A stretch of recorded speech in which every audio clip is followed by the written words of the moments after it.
ओम श्री कृष्ण परब्रह्म परमात्मने नमः। श्री ब्रह्म वैवर्त महापुराणे प्रकृति खंडे द्वितीयोध्याय परिपूर्णतम श्री कृष्ण और चिन्मयी श्री राधा से प्रकट विराट स्वरूप बालक का वर्णन।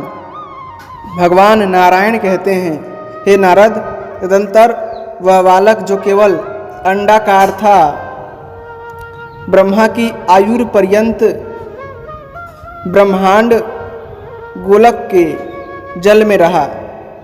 फिर समय पूरा हो जाने पर वह सहसा दो रूपों में प्रकट हो गया। एक अंडाकार ही रहा और एक शिशु के रूप में परिणत हो गया। उस शिशु की ऐसी कांति थी मानो 100 करोड़ सूर्य एक साथ प्रकाशित हो रहे हों।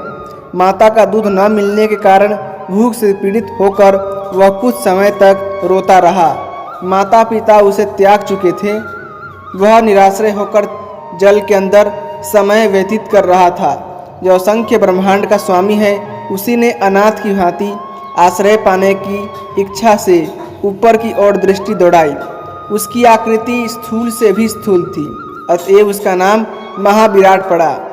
जैसे परमाणु अत्यंत सूक्ष्मतम होता है, वैसे ही वह अत्यंत स्थूलतम था। वह बालक तेज में परमात्मा श्री कृष्ण के 16वें अंश की बराबरी कर रहा था। परमात्मा स्वरूप प्रकृति संज्ञक राधा से उत्पन्न यह महान विराट बालक संपूर्ण विश्व का आधार है। यही महाविष्णु कहलाता है। इसके प्रत्येक रोमकूप में जितने विश्व हैं, उन सब की संख्या का पता लगाना श्री कृष्ण के लिए भी असंभव है। वे भी उन्हें स्पष्ट बता नहीं सकते। जैसे जगत के रजह कण को कभी नहीं गिना जा सकता, उसी प्रकार इस शिशु के शरीर में कितने ब्रह्मा और विष्णु आदि हैं, यह नहीं बताया जा सकता। प्रत्येक ब्रह्मांड में ब्रह्मा, विष्णु और शिव विद्यमान हैं। पाताल से लेकर ब्रह्मलोक तक अनगिनत ब्रह्मांड बताए गए हैं, अतः उनकी संख्या कैसे निश्चित की जा सकती है। ऊपर वैकुंठ लोक है, यह ब्रह्मांड से बाहर है। इसके ऊपर 50 करोड़ योजन के विस्तार में गोलोक धाम है। श्री कृष्ण के समान ही यह लोक भी नित्य और चिन्मय सत्य स्वरूप है। पृथ्वी 7 द्वीपों से सुशोभित है। 7 समुद्र इसकी शोभा बढ़ाते हैं। 49 छोटे छोटे द्वीप हैं। पर्वतों और वनों की तो कोई संख्या ही नहीं है। सबसे ऊपर 7 स्वर्ग लोक है। ब्रह्मलोक भी इन्हीं में सम्मिलित है। नीचे 7 पाताल है। यही ब्रह्मांड का परिचय है। पृथ्वी से ऊपर भूलोक, उससे परे भुवरलोक, भुवरलोक से परे स्वर्गलोक, उससे परे जनलोक, जनलोक से परे तपोलोक, तपोलोक से परे सत्यलोक और सत्यलोक से परे ब्रह्मलोक है।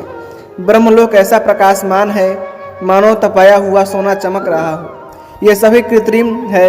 कुछ तो ब्रह्मांड के भीतर है और कुछ बाहर। हे नारद, ब्रह्मांड के नष्ट होने पर ये सभी नष्ट हो जाते हैं, क्योंकि पानी के बुलबुले की भांति यह सारा जगत अनित्य है। गोलोक और वैकुंठ लोक को नित्य, अविनाशी एवं अकृत्रिम कहा गया है।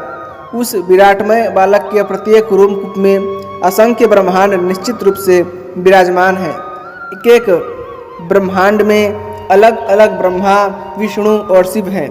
बेटा नारद, देवताओं की संख्या 3 करोड़ है। ये सर्वत्र व्याप्त है। दिशाओं के स्वामी, दिशाओं की रक्षा करने वाले तथा ग्रह एवं नक्षत्र सभी इसमें सम्मिलित हैं। भूमंडल पर 4 प्रकार के वर्ण हैं। नीचे नागलोक है। चर और अचर सभी प्रकार के प्राणी उस पर निवास करते हैं। हे नारद, तदंतर वह विराट स्वरूप बालक बार बार ऊपर दृष्टि दौड़ाने लगा। वह गोलाकार पिंड बिल्कुल खाली था। दूसरी कोई भी वस्तु वहाँ नहीं थी। उसके मन में चिंता उत्पन्न हो गई। भूख से आतुर होकर वह बालक बार बार रुदन करने लगा। फिर जब उसे ज्ञात हुआ, तब उसने परम पुरुष श्री कृष्ण का ध्यान किया। तब वहीं उसे सनातन ब्रह्म ज्योति के दर्शन प्राप्त हुए। वे ज्योतिर्मय श्री कृष्ण नवीन मेघ के समान श्याम थे। उनके 2 भुजाएं थीं उन्होंने पीताम्बर पहन रखा था। उनके हाथ में मुरली शोभा पा रही थी। मुखमंडल मुस्कान से भरा था। भक्तों पर अनुग्रह करने के लिए वे कुछ व्यस्त से जान पड़ते थे। पिता परमेश्वर को देखकर वह बालक संतुष्ट होकर हंस पड़ा। फिर तो वर के अधिदेवता श्री कृष्ण ने समयानुसार उसे वर दिया। कहा, बेटा तुम मेरे समान ज्ञानी बन जाओ। भूख और प्यास तुम्हारे पास न आ सके। प्रलय पर्यंत यह असंख्य ब्रह्मांड तुम पर अविलंबित रहे। तुम निष्कामी, निर्भय और सबके लिए वरदाता बन जाओ। जरा, मृत्यु, रोग और शोक आदि तुम्हें कष्ट न पहुंचा सके। यों कहकर भगवान श्री कृष्ण ने उस बालक के कान में 3 बार षडक्षर महामंत्र का उच्चारण किया। यह उत्तम मंत्र वेद का प्रधान अंग है।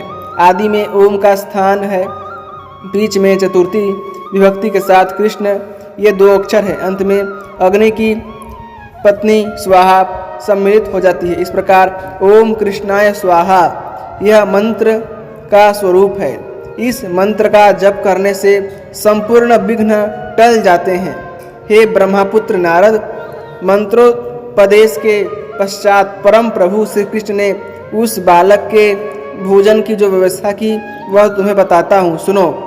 प्रत्येक विश्व में वैष्णव जन जो कुछ भी नैवेद्य भगवान को अर्पण करते हैं उसमें से 16वां भाग विष्णु को मिलता है और 15 भाग इस बालक के लिए निश्चित है, क्योंकि यह बालक स्वयं परिपूर्णतम श्री कृष्ण का विराट रूप है। हे विप्रवर, सर्वव्यापी श्री कृष्ण ने उस उत्तम मंत्र का ज्ञान प्राप्त कराने के पश्चात पुनः उस विराटमय बालक से कहा, हे पुत्र, तुम्हें इसके सिवा दूसरा कौन सा वर अभिष्ट है वह भी मुझे बताओ। मैं देने के लिए सहर्ष तैयार हूँ। उस समय विराट व्यापक प्रभु ही बालक रूप से विराजमान था।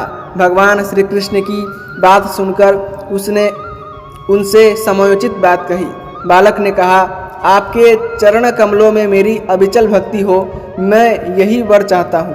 मेरी आयु चाहे 1 क्षण की हो अथवा दीर्घकाल की, परंतु मैं जब तक जीऊँ तब तक आप में मेरी अटल श्रद्धा बनी रहे। इस लोक में जो पुरुष आपका भक्त है उसे सदा जीवन मुक्त समझना चाहिए। जो आपकी भक्ति से विमुख है वह मूर्ख जीते हुए भी मरे के समान है। जिस अज्ञानी जन के हृदय में आपकी भक्ति नहीं है उसे जप, तप, यज्ञ, पूजन, व्रत, उपवास, पुण्य अथवा तीर्थ सेवन से क्या लाभ? उसका जीवन ही निष्फल है। हे प्रभो, जब तक शरीर में आत्मा रहता है तब तक शक्तियाँ साथ रहती हैं। आत्मा के चले जाने के पश्चात संपूर्ण स्वतंत्र शक्तियों की भी सत्ता वहाँ नहीं रह जाती।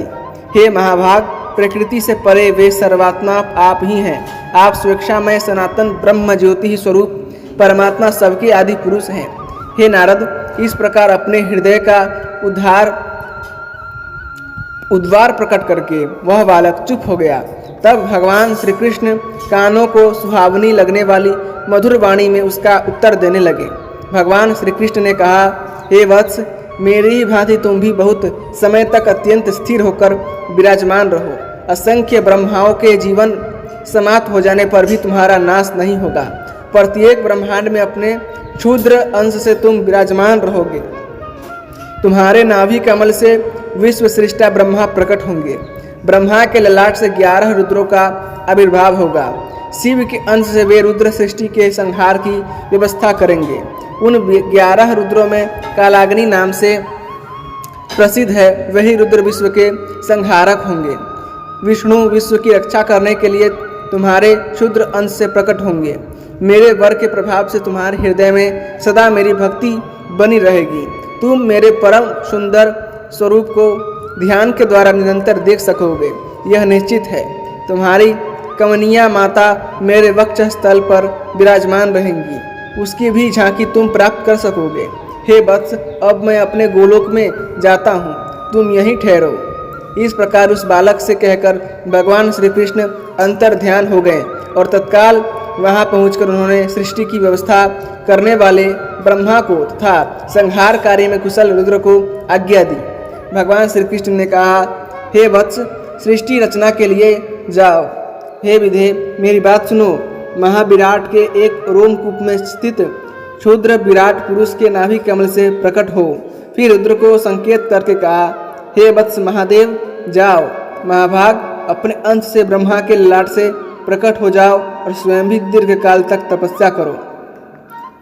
हे नारद, जगतपति भगवान श्री कृष्ण यों कहकर चुप हो गए। तब ब्रह्मा और कल्याणकारी शिव दोनों महानुभाव उन्हें प्रणाम करके विदा हो गए। महाविराट पुरुष के रोमकूप में जो ब्रह्मांड गोलोक का जल है, उसमें वे महाविराट पुरुष अपने अंश से क्षुद्र विराट पुरुष हो गए, जो इस समय भी विद्यमान है। इनकी सदा युवावस्था रहती है। इनका श्याम रंग का विग्रह है। ये पीतांबर पहनते हैं, जल रूपी सैया पर सोए रहते हैं। इनका मुखमंडल मुस्कान से सुशोभित है। इन प्रसन्न मुख विश्वव्यापी प्रभु को जनार्दन कहा जाता है। इन्हीं के नाभि कमल से ब्रह्मा प्रकट हुए और उसके अंतिम छोर का पता लगाने के लिए वे उस कमल दंड में 1,00,000 युगों तक चक्कर लगाते रहे। हे नारद, इतना प्रयास करने पर भी वे पद्मजन्मा ब्रह्मा पद्मनाभ की नाभि से उत्पन्न हुए कमल दंड के अंत तक जाने में सफल न हो सके। तब उनके मन में चिंता घिराई। वे पुनः अपने स्थान पर आकर भगवान श्री कृष्ण के चरण कमल का ध्यान करने लगे। उस स्थिति में उन्हें दिव्य दृष्टि के द्वारा क्षुद्र विराट पुरुष के दर्शन प्राप्त हुए। ब्रह्मांड गोलक के भीतर जलमय सैया पर वे पुरुष शयन कर रहे थे। फिर जिनके रोमकूप में वह ब्रह्मांड था, उन महाविराट पुरुष के तथा उनके भी परम प्रभु भगवान श्री कृष्ण के भी दर्शन हुए। साथ ही गोपों और गोपियों से सुशोभित गोलोक धाम का भी दर्शन हुआ। फिर तो उन्होंने श्री कृष्ण की स्तुति की और उनसे वरदान पाकर सृष्टि का कार्य आरंभ कर दिया। सर्वप्रथम ब्रह्मा से सनकादिक 4 मानस पुत्र हुए। फिर उनके ललाट से शिव की अंशभूत 11 रुद्र प्रकट हुए। फिर क्षुद्र विराट पुरुष के वाम भाग से जगत की रक्षा के व्यवस्थापक 4 भुजाधारी भगवान विष्णु प्रकट हुए। वे श्वेत द्वीप में निवास करने लगे। क्षुद्र विराट पुरुष के नाभि कमल में प्रकट हुए ब्रह्मा ने विश्व की रचना की। स्वर्ग, मृत्यु और पाताल त्रिलोकी के संपूर्ण चराचर प्राणियों का उन्होंने सृजन किया। हे नारद, इस प्रकार महाविराट पुरुष के संपूर्ण रोमकूपों में एक एक करके अनेक ब्रह्मांड हुए। प्रत्येक ब्रह्मांड में एक क्षुद्र विराट पुरुष ब्रह्मा, विष्णु एवं शिव आदि भी हैं। हे ब्रह्मन, इस प्रकार भगवान श्री कृष्ण के मंगलमय चरित्र का वर्णन कर दिया। यह सारभूत प्रसंग सुख एवं मोक्ष प्रदान करने वाला है।